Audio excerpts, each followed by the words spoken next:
அஸ்ஸலாமு அலைக்கும் வரஹ்மத்துல்லாஹி தஆலா பர்காத்துஹு. அல்லாஹ்வின் திருப்பெயரால் ஆரம்பம் செய்கிறேன். Welcome back to my channel. Today's Quran verse. இன்ஷா அல்லாஹ் இந்த சேனலில் நம்ம டெய்லி தமிழில் குரான் ஓத போகிறோம். தமிழ் பொருளோட குரான் ஓதணும் அப்படின்னு நினைக்கிறவங்களுக்கு இந்த சேனல் ரொம்பவே யூஸ்ஃபுல்லாக இருக்கும். அல்லாஹ் தாலா குரானில் என்ன சொல்லியிருக்கான் அப்படிங்கிறத நம்ம ஒவ்வொரு அத்தியாயமாக பார்த்துட்ருக்கோம்.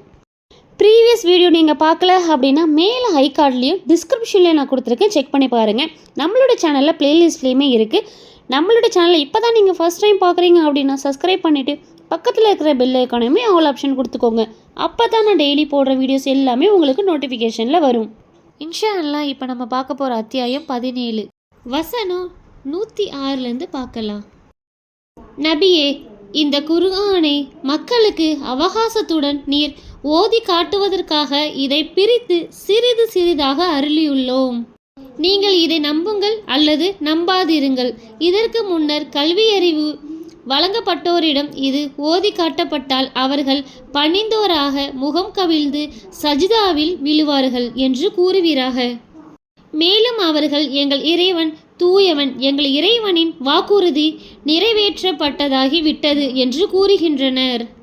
மேலும் அவர்கள் அழுதவர்களாக முகம் கவிழ்ந்து சஜிதாவில் விழுகின்றனர். அவர்களுக்கு அது பணிவை அதிகரிக்கிறது.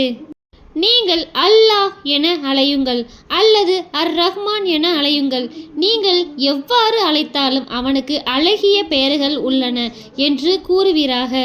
உமது தொழுகையில் சப்தமிட்டும் ஓதாதீர், அதில் மெதுவாகவும் ஓதாதீர். இதற்கு இடைப்பட்ட ஒரு வழியை கடைபிடிப்பீராக. அல்லாஹுக்கே எல்லா புகழும். அவன் பிள்ளையை ஏற்படுத்தி கொள்ளவில்லை. அவனுக்கு அதிகாரத்தில் எந்த கூட்டாளியும் இல்லை. உதவியாளனை ஏற்படுத்துவது இழிவு என்பதால் அவனுக்கு எந்த உதவியாளனும் இல்லை என்று கூறுவீராக. அவனை அதிகம் பெருமைப்படுத்துவீராக. அல்ஹம்துலில்லாஹ். அல்லாஹ்வுடைய கிருபையை கொண்டு நம்ம அத்தியாயம் 17 வசனம் 111 வரைக்கும் ஃபுல்லாக நம்ம கம்ப்ளீட் பண்ணிட்டோம். இன்ஷா அல்லாஹ் இப்போ நம்ம பார்க்க போகிறது அத்தியாயம் 18 அல்-காஃப், குகை.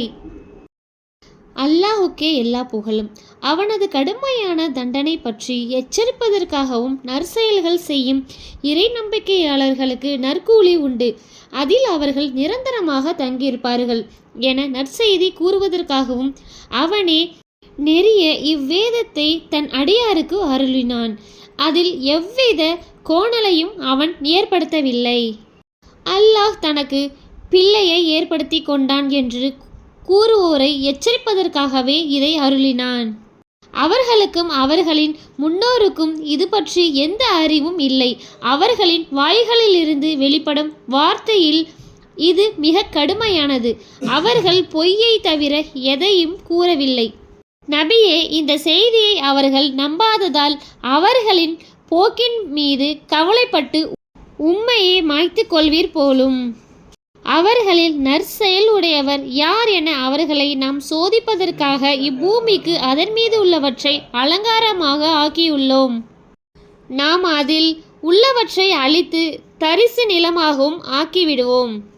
குகை மற்றும் ஏட்டுக்குரியோர் நமது அத்தாட்சிகளின் ஆச்சரியமானோராக இருந்தனர் என நீர் கருதுகிறீரா?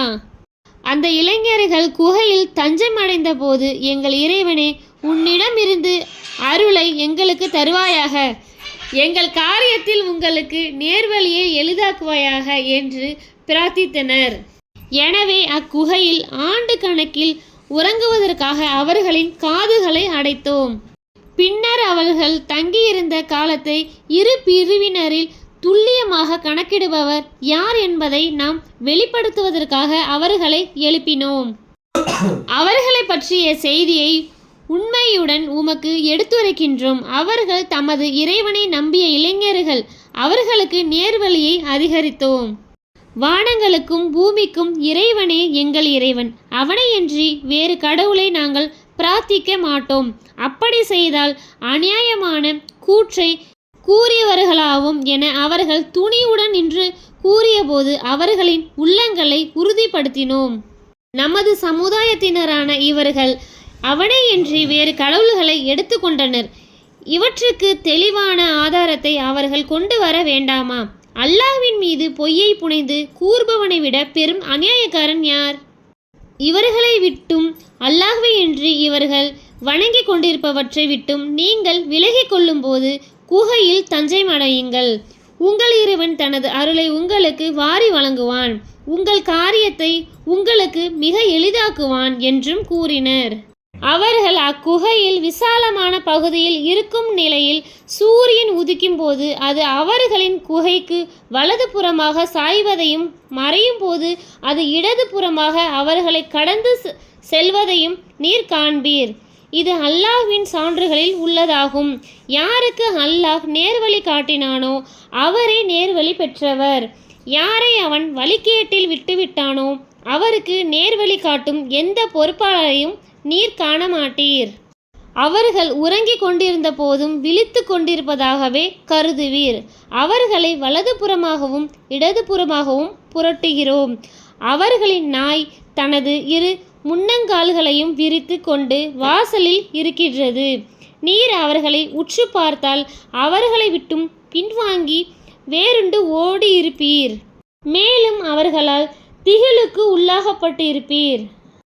இவ்வாறே அவர்கள் தமக்கிடையே விசாரித்து கொள்வதற்காக அவர்களை எழுப்பினோம். அவர்களில் ஒருவர், நீங்கள் எவ்வளவு நாள் தங்கியிருந்தீர்கள் என கேட்டார். நாம் ஒரு நாள் அல்லது ஒரு நாளில் சிறிது நேரம் தங்கியிருப்போம் என்று பதிலளித்தனர். நீங்கள் தங்கியிருந்ததை உங்கள் இறைவனே நன்கறிவான். உங்களுக்கிடையே இந்த வெள்ளி காசுடன் உங்களில் ஒருவரை நரகத்திற்கு அனுப்புங்கள். தூய உணவு எதுவென அவர் கவனித்து அதிலிருந்து உங்களுக்கு உணவை வாங்கி வரட்டும். அவர் நளினமாக நடந்து கொள்ளட்டும். யாரிடமும் உங்களை பற்றி அவர் தெரிவித்துவிட வேண்டாம். அவர்கள் உங்களை தெரிந்து கொண்டால் உங்களை கல்லெறிந்து கொன்று விடுவார்கள் அல்லது உங்களை தமது மார்க்கத்திற்கு திருப்பி விடுவார்கள். அப்படி நடந்தால் நீங்கள் ஒருபோதும் வெற்றி பெறவே மாட்டீர்கள் என்று சிலர் கூறினர். அல்லாஹ்வின் வாக்கு உண்மை என்பதையும் உலகம் அழியும் நேரமானது எந்த சந்தேகமும் இல்லாதது என்பதையும் அவ்வூரில் உள்ளவர்கள் அறிந்து கொள்வதற்காக இவ்வாறே குகைவாசிகளான அவர்களை வெளிப்படுத்தினோம். அவர்களில் விஷயத்தில் அம்மக்கள் தமக்கிடையே தர்கித்து கொண்டபோது அவர்கள் மீது ஒரு கட்டடத்தை கட்டுங்கள், அவர்களை பற்றி அவர்களின் இறைவனை நன்கறிந்தவன் என்று சிலர் கூறினர். அவர்கள் மீது ஒரு பள்ளிவாசலை ஏற்படுத்துவோம் என்று அவர்களின் விஷயத்தில் மிகைத்தவர்கள் கூறினர். குகைவாசிகள் 3 பேர். அவர்களில் 4வது அவர்களின் நாய் என்று இவர்கள் கூறுகிறார்கள். 5 பேர். அவர்களில் 6வது அவர்களின் நாய் என்று மறைவான விஷயத்தை ஊகமாக கூறுகிறார்கள். 7 பேர். அவர்களில் 8வது அவர்களின் நாய் என்றும் கூறுகிறார்கள். அவர்களின் எண்ணிக்கையை என் இறைவனே நன்கறிந்தவன். குறைவானவர்களை தவிர மற்றவர்கள் அவர்களை அறிய மாட்டார்கள் என்று நபியே கூறுவீராக. வெளிப்படையாக தெரிந்ததை தவிர அவர்களை பற்றி தர்க்கம் செய்யாதீர். மேலும் அவர்களை பற்றி இவர்கள் யாரிடமும் நீர் விபரம் கேட்க வேண்டாம். எந்த விஷயத்திற்கும் அல்லாஹ் நாடினாள் என்று சேர்த்து சொல்லியே தவிர நாளை நான் இதை செய்வேன் என்று கூறாதீர். நீர் மறந்து விட்டால் உமது இறைவனை நினைவு கூறுவீராக. இதைவிட நெருக்கமானவதற்கு என் இறைவன் எனக்கு சரியான வழியை காட்டலாம் என்று கூறுவீராக. அவர்கள் தமது குகையில் 300 ஆண்டுகள் தங்கினார்கள். மேலும் 9 அதிகப்படுத்தினார்கள். அவர்கள் தங்கியிருந்த காலத்தை அல்லாஹ்வே நன்கறிந்தவன். வானங்களிலும் பூமியிலும் மறைவானவை பற்றி ஞானம் அவனுக்கே உரியது. அவன் எவ்வளவு நன்றாக பார்ப்பவன், எவ்வளவு நன்றாக கேட்பவன். அவர்களுக்கு அவனையன்றி எந்த பாதுகாவலரும் இல்லை. தன்னுடைய அதிகாரத்தில் அவன் எவரையும் இணையாக்கி கொள்ள மாட்டான் என்று கூறுவீராக. நபியே, உம்முடைய இறைவனின் வேதத்திலிருந்து உமக்கு அறிவிக்கப்பட்டதை எடுத்துரைப்பீராக. அவனது வார்த்தைகளை மாற்றுபவர் எவரும் இல்லை. அவனையன்றி எந்த புகலிடத்தையும் நீர் காணவே மாட்டீர். தமது இறைவனின் பொருத்தத்தை நாடி காலையிலும் மாலையிலும் அவனை பிரார்த்திப்பவர்களுடன் உம்மை நிலைநிறுத்தி கொள்வீராக. இவ்வுலக வாழ்வில் அலங்காரத்தை நாடி அவர்களை விட்டும் கண்கள் திரும்பிவிட வேண்டாம். நம்மை நினைப்பதை விட்டும் யாருடைய உள்ளத்தை கவனமற்றதாக்கி விட்டோமோ அவனுக்கு கட்டுப்படாதீர். அவன் தனது சுய விபரத்தை பின்பற்றினான். அவனது காரியம் வரம்பு மீறியதாகி விட்டது. இந்த உண்மை உங்கள் இறைவனிடமிருந்து வந்துள்ளது. விரும்புவர் இதை நம்பிக்கை கொள்ளட்டும், விரும்புவர் மறுக்கட்டும். அநியாயக்காரர்களுக்கு நரகத்தை தயார்படுத்தியுள்ளோம்.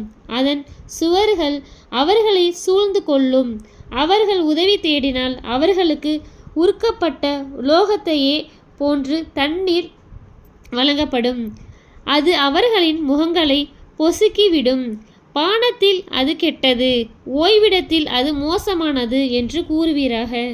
யார் இறைநம்பிக்கை கொண்டு நற்செயல்கள் செய்கிறார்களோ அத்தகைய நற்செயல் செய்வோரின் கூலியை நாம் வீணாக்க மாட்டோம். அல்ஹம்துலில்லாஹ், அல்லாஹ்வுடைய கிருபை கொண்டு நம்ம அத்தியாயம் 18 வசனம் 30 வரைக்கும் கம்ப்ளீட் பண்ணியிருக்கோம். இன்ஷா அல்லாஹ் இதனுடைய தொடர்ச்சி நாளை இரவு 7:30க்கு பார்க்கலாம். அஸ்ஸலாமு அலைக்கும் வரஹ்மத்துல்லாஹி தஆலா பரகாத்துஹு.